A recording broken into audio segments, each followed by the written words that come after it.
Alexandre de Moraes acaba de ser tratado como ditador pelo governo dos Estados Unidos. A farsa caiu. É oficial, ele foi sancionado por violar direitos humanos. É o maior escândalo internacional da história do STF. Enquanto a velha mídia brasileira silencia ou tenta maquiar os fatos, o mundo já enxergou o que muitos de nós dizemos há anos. Alexandre de Moraes não é apenas um ministro do STF. É o símbolo de uma tirania togada que persegue, censura, prende e destrói vidas em nome de uma falsa democracia. Na última década, Moraes transformou seu gabinete numa máquina de repressão contra opositores do sistema. Bloqueou redes sociais, mandou prender jornalistas, tentou destruir empresas e calar vozes conservadoras. Sob o disfarce da defesa institucional, instaurou um regime de medo, censura e vingança. Agora, finalmente, o império da arbitrariedade começa a ruir. Os Estados Unidos da América, maior potência do mundo, reconheceram oficialmente Alexandre de Moraes como um violador de direitos humanos. Isso mesmo, o mesmo ministro que mandava prender por fake news, agora é acusado internacionalmente de repressão, censura e abuso de autoridade. E não foi qualquer denúncia, foi uma sanção imposta pela poderosa Lei Global Magnitsky, usada para punir ditadores e corruptos de alto escalão. Uma medida extrema, rara e devastadora. A mesma lei que já atingiu genocidas, oligarcas russos e tiranos africanos, agora pesa sobre a cabeça de Moraes. Enquanto o G1, a Globo, a Folha e o Estadão tentam minimizar ou ignorar, o que temos é uma verdade inegável. O Brasil tem hoje, no STF, um homem formalmente tratado como ameaça à liberdade e à democracia pelo governo norte-americano.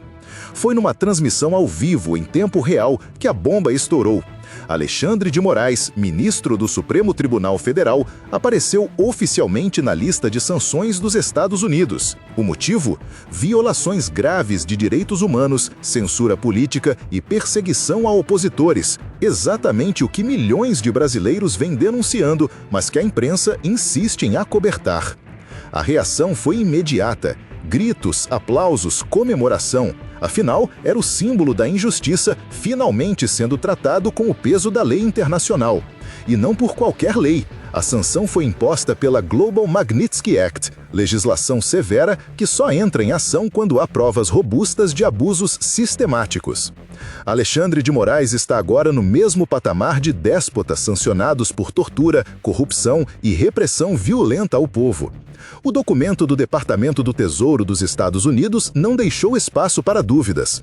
Acusou Moraes de usar o cargo para prender arbitrariamente, suprimir liberdades básicas, censurar redes sociais e perseguir opositores, incluindo jornalistas, plataformas e até cidadãos norte-americanos. E não só Bolsonaro, a repressão descrita afeta toda a base conservadora brasileira. Os efeitos práticos são devastadores. Todos os bens de Alexandre de Moraes nos Estados Unidos estão congelados. Ele está proibido de usar qualquer serviço ou produto americano, cartão de crédito, banco, tecnologia, viagens. Empresas que se relacionarem com ele também sofrerão punições. A vida financeira e digital do homem mais autoritário do Brasil está em ruínas. Enquanto isso, no Brasil, silêncio absoluto dos grandes jornais. Fingem que nada aconteceu. Tentam esconder a verdade que grita aos olhos do mundo. Moraes foi reconhecido como um abusador de poder em escala internacional. Não é mais questão de opinião, é fato oficial. Durante anos, Alexandre de Moraes se escondeu atrás da toga para aplicar uma agenda pessoal de controle total. Utilizou o STF como se fosse um tribunal de exceção, atropelando o Ministério Público, ignorando garantias constitucionais e fabricando inquéritos sem base legal. Tudo isso sob o pretexto de combater a desinformação. Mas agora, o mundo abriu os olhos. O governo dos Estados Unidos escancarou o que já era evidente. Moraes transformou a justiça brasileira num aparato de repressão contra adversários políticos. Não existe mais disfarce, não há mais como sustentar a narrativa da defesa institucional. A máscara caiu. A nota oficial dos Estados Unidos é contundente. Moraes usou o cargo para atacar jornalistas, perseguir redes sociais, calar cidadãos e até interferir contra plataformas norte-americanas, como Twitter, Facebook e Google. E isso não é só ataque à liberdade, é ataque direto à soberania de outras nações. Ele mandou prender opositores sem acusação formal, ordenou invasões de domicílios, congelou contas bancárias de críticos, bloqueou redes sociais de deputados, jornalistas e cidadãos comuns. Isso não é proteção da democracia. Isso tem outro nome: autoritarismo, perseguição política, abuso de poder. Agora, com o peso da Lei Magnitsky, Alexandre de Moraes entra para uma lista negra internacional. E mais, todas as empresas ligadas a ele, direta ou indiretamente, também entram na mira. O cerco se fecha. A proteção de Brasília já não o protege mais lá fora. O mundo já entendeu o que é. E como responderam os intocáveis? Com silêncio. Nenhuma linha de indignação, nenhum pronunciamento oficial para se defender das acusações gravíssimas. Porque sabem que não tem como explicar. Sabem que a verdade venceu. Sabem que a casa caiu. Com a sanção americana, o reinado da censura imposta por Alexandre de Moraes sofre seu primeiro golpe mortal. Durante anos, ele agiu como se estivesse acima da Constituição, acima da lei, acima do próprio povo brasileiro. Transformou o STF em uma trincheira contra o cidadão comum. Mas agora não há mais como esconder. O império da censura começou a ruir. Pela primeira vez, uma potência mundial reconhece oficialmente que o Brasil vive sobre um regime judicial de exceção. E mais, que este regime é comandado por um único homem, que concentrou em si os papéis de juiz, vítima, acusador e carrasco. Moraes não apenas ignorou a liberdade de expressão, ela a destruiu sistematicamente. O caso que mais chamou a atenção do governo americano foi a perseguição ao jornalista Alan dos Santos. Exilado, com sua empresa destruída, impedido de ver a própria filha, Alan virou símbolo da repressão institucional promovida por Moraes. Prisões sem processo, censura sem julgamento, bloqueios arbitrários, tudo documentado e agora exposto internacionalmente. E o impacto vai além da política, atinge o setor financeiro, a tecnologia, as relações internacionais. Qualquer empresa ou pessoa que tenha relações com Moraes agora pode ser punida. Isso inclui bancos, companhias aéreas, plataformas digitais. Nenhum ministro brasileiro jamais foi alvo de uma sanção tão severa, tão clara, tão humilhante. O sistema que se sustentava pelo medo começa a ruir pela força da verdade, porque a verdade sempre vence. E a verdade agora foi endossada pelos Estados Unidos da América. Aquele que mandava silenciar agora está proibido de usar até o e-mail. Aquele que mandava prender agora se vê isolado. E tudo isso de forma legal, oficial, protocolar. A narrativa do guardião da democracia se desfez. O que resta agora é a figura real de Alexandre de Moraes, um homem que, ao perseguir o povo, acabou despertando a atenção do mundo e a fúria da justiça internacional. A reação da esquerda, da mídia tradicional e dos aliados do sistema foi o esperado: silêncio constrangedor. Enquanto os conservadores celebram o marco histórico da resistência, Globo, Folha e companhia fingem que nada aconteceu. Nenhuma manchete, nenhuma investigação, nenhum questionamento. Por quê? Porque o sistema está em choque. Pela primeira vez, um de seus pilares foi exposto ao mundo. Alexandre de Moraes, o homem que usou a toga como escudo para perseguir adversários, agora é um pária internacional. E não por um erro de interpretação, mas por uma decisão legal de uma superpotência que viu, com provas, o que está acontecendo no Brasil.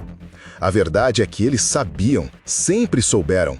A elite do sistema sempre foi cúmplice dessa tirania. A diferença é que agora o jogo mudou. As ações de Moraes deixaram de ser um problema interno e se tornaram uma questão diplomática. Não é mais apenas o povo brasileiro que o acusa, é o Departamento do Tesouro dos Estados Unidos com respaldo legal e jurídico. As implicações são enormes. O Brasil passa a ser visto lá fora como uma nação onde juízes se comportam como ditadores, onde direitos humanos são violados dentro do Supremo, onde cidadãos são tratados como criminosos por expressarem opinião. Isso destrói a imagem institucional do país, mas, ao mesmo tempo, abre caminho para a verdade se espalhar. E a verdade está se espalhando. Os olhos do mundo se voltam para o Brasil. Outros ministros do STF já estão sob observação. Dependendo das atitudes que tomarem agora, poderão seguir o mesmo caminho de Moraes. A lista de sanções pode crescer e o pânico dentro do sistema é real, porque eles perceberam que não estão mais protegidos pela bolha de Brasília. O escudo da imprensa militante não segura mais. O mundo está assistindo e a verdade está vencendo. Durante anos, Alexandre de Moraes agiu com a certeza da impunidade. Perseguia, censurava, humilhava, congelava contas e mandava prender opositores como se o Brasil fosse seu quintal particular. Tudo com o apoio covarde de uma mídia que preferiu se ajoelhar ao invés de defender a liberdade. Mas agora a máscara caiu. A imagem construída de guardião da democracia virou cinzas diante da acusação formal de violar os direitos humanos. O pior carimbo que uma autoridade pode receber da comunidade internacional. Moraes passou de juiz a réu, de intocável a sancionado. E não se trata de uma punição simbólica. A sanção imposta pelo governo americano desmantela sua vida internacional. Ele está proibido de entrar nos Estados Unidos, de usar qualquer produto ou serviço de origem americana, de manter vínculos com empresas e bancos estrangeiros. O mundo virou as costas para ele, e isso tem peso. Ele perde não só acesso financeiro, tecnológico e diplomático. Perde prestígio, perde respaldo, perde o chão. A imagem de autoridade imparcial foi destruída. Agora, o nome de Alexandre de Moraes aparece ao lado de déspotas e tiranos nos registros do Tesouro americano. E o que isso significa para o Brasil? Significa que o mundo reconheceu oficialmente o que muitos aqui gritavam há anos, que estamos diante de um projeto autoritário que usa o judiciário como ferramenta de repressão. Não é exagero, não é teoria, é realidade formalizada em documentos internacionais. É o primeiro passo para desmantelar um sistema de opressão travestido de legalidade. E mais, abre precedentes para que outros países adotem medidas semelhantes. A justiça começa a cruzar fronteiras. O jogo virou. A sanção contra Alexandre de Moraes não foi um ato isolado. Pelo contrário, é um recado direto, um alerta cirúrgico, enviado aos bastidores do poder em Brasília. O documento americano foi claro ao citar a possibilidade de novas punições a outros membros do STF e figuras do Congresso Nacional que estejam associados às mesmas práticas. Isso significa que o sistema está balançando. Gilmar Mendes, Luiz Roberto Barroso, Flávio Dino, Rodrigo Pacheco, todos estão agora sob os olhos atentos da diplomacia internacional. E o critério não é opinião, é evidência de abuso de poder, perseguição a opositores, censura e corrupção. O alerta já foi dado. O próprio Departamento de Estado americano, semanas antes da sanção, havia revogado o visto de entrada de Alexandre de Moraes e familiares. E segundo informações de bastidores, ao menos 8 ministros do STF também tiveram seus vistos analisados.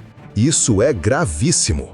O que está sendo colocado em jogo aqui não é apenas um nome, é a estrutura de uma elite que acreditava estar acima da lei, protegida por toga, conexões políticas e o silêncio cúmplice da imprensa.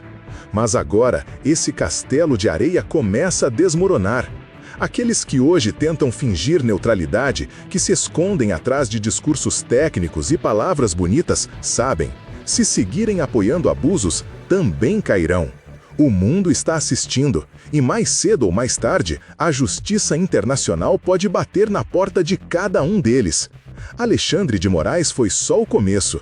A festa deles está acabando, o povo está acordando, e a verdade, agora, tem o respaldo das nações livres. Chegamos ao ponto mais crítico dessa história. Alexandre de Moraes, o todo-poderoso do STF, o homem que mandava prender por tweets, que mandava invadir casas por opiniões, agora sente o peso da vergonha global. É oficial, é internacional, é irreversível. Não é mais teoria, não é mais narrativa da direita. É um documento assinado pelo governo dos Estados Unidos. Ele violou os direitos humanos, ele abusou da autoridade, ele perseguiu inocentes. E o mais importante, agora eles têm medo. Sim, medo da verdade, medo de perder o controle, medo de ver o castelo de papel ruir diante da justiça internacional. Porque o próximo pode ser qualquer um deles. Hoje é Alexandre, amanhã pode ser Gilmar, depois Barroso. Porque o mundo entendeu que no Brasil existe uma elite togada que persegue o povo em nome do poder. E quando o povo acorda, não tem STF que segure. Agora é com você. Não adianta só se indignar em silêncio. Compartilhe esse vídeo com todos os seus contatos. Mande nos grupos de WhatsApp, publique no Facebook, espalhe essa verdade. Comente aqui embaixo, Moraes sancionado, o Brasil acordou. Cada comentário, cada curtida, cada compartilhamento é um golpe contra o sistema que tenta nos calar. Vamos fazer esse vídeo chegar até os confins de Brasília. Eles precisam saber que o povo não tem mais medo, que a era da impunidade está acabando, que a justiça agora tem aliados fora do país. É hora de agir. Curta, comente e compartilhe. Mostre que você está do lado da liberdade. Estamos vivendo um momento histórico. Pela primeira vez, um ministro da mais alta corte brasileira foi exposto e punido por abusar do poder. A verdade veio à tona. O sistema está tremendo. Mas essa é só a primeira batalha. Você é parte dessa guerra. Você é a resistência. Cada brasileiro que se levanta, que compartilha, que não se cala, é um soldado na linha de frente pela liberdade. O Brasil que amamos, o Brasil da família, da fé, da ordem e do progresso, está sendo sufocado por uma elite que perdeu o medo do povo. Mas agora eles estão com medo, e é exatamente por isso que não podemos parar. Nossa luta é por nossos filhos, pela liberdade de expressão, pelo direito de existir sem censura, pela justiça verdadeira, não a justiça dos palácios de Brasília, mas a justiça do povo brasileiro. A história nos chama. E quando nossos netos perguntarem o que fizemos nesse tempo sombrio, que possamos dizer: lutamos, resistimos e vencemos.